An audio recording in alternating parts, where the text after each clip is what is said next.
start a f***ing festival! When they arrived to stop the bulldozers, the protesters were greeted with pepper spray and attack dogs. Watch.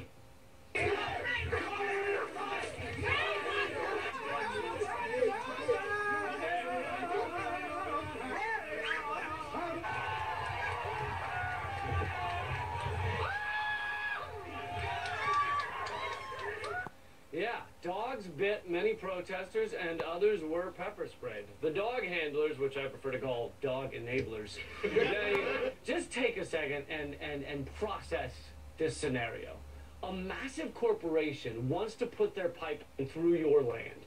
They don't care whether you want it or not. They then begin ripping up your land and your burial sites. All the while, the people making these decisions are never down there. They're probably not even in the state of North Dakota. When you try to stand up against it, they send a combination of lawyers, police, and maniacs who were clearly not hugged enough as children. And those maniacs have attack dogs that were clearly not hugged enough as puppies. At the end of the day, for corporate America, you're just another thing to push out of the way of their pulverizing of our world. Side note, I got a letter from the dog's lawyers, and they said I legally have to mention that dogs are not always mean. All right, they're often very cute. They are.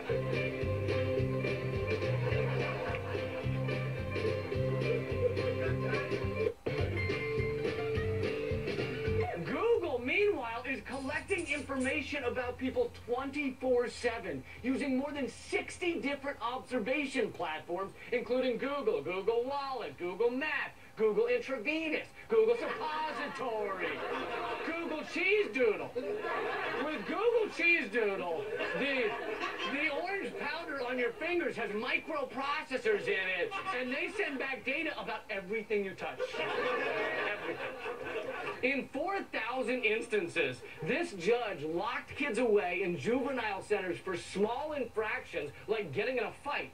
And in many cases, it took them months and even years to get released, ruining their lives. But even if some of them committed like larger crimes, like let's say stealing a bike, they're f***ing kids. That's what they're supposed to do.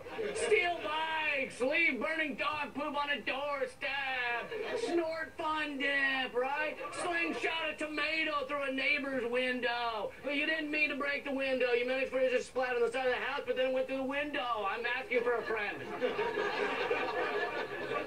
But that's what kids are supposed to do.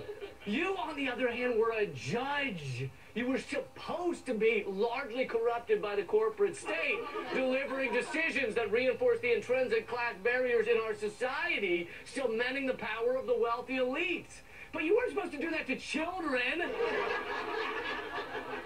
The Los Angeles Times is reporting that in Syria, militias armed by the Pentagon are fighting militias armed by, wait for it, the CIA.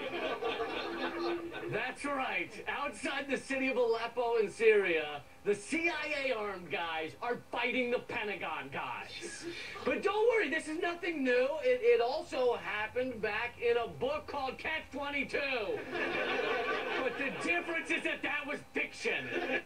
How? What do we want? How is this? What do we why? What? We have a country run by children?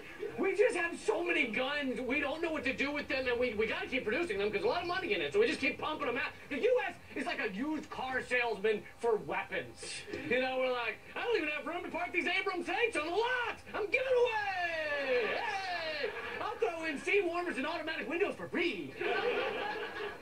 I would love it if Abrams tanks had, like, roll-down windows. And then the soldiers are like, yeah! We're smart enough to build computers capable of tremendous calculations, able to tabulate our votes in an election with millions of people voting, all done in a little tiny black box that we can't see inside and can't check, and we're dumb enough to use that piece of donkey. Are you out of your mind? Are you out of your mind?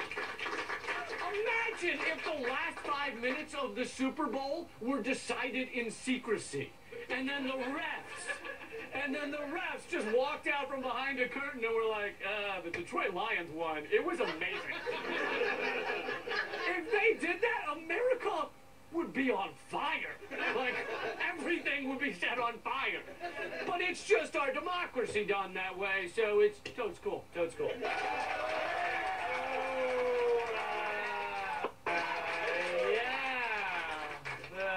Light week of news. Anybody see any good movies? I saw one where it was a comedy where the head of the KKK became president of the United States. It was pretty hilarious. Oh, God! Okay, look. When you take a step back, I actually think it's an exciting time to be alive. Sure, for our new president-elect, we ended up with a racist, megalomaniacal, billionaire, con man, poon hound, which is not good, but here's the silver lining. The corrupt, insane, two-party system is done. It's f***ing done, all right?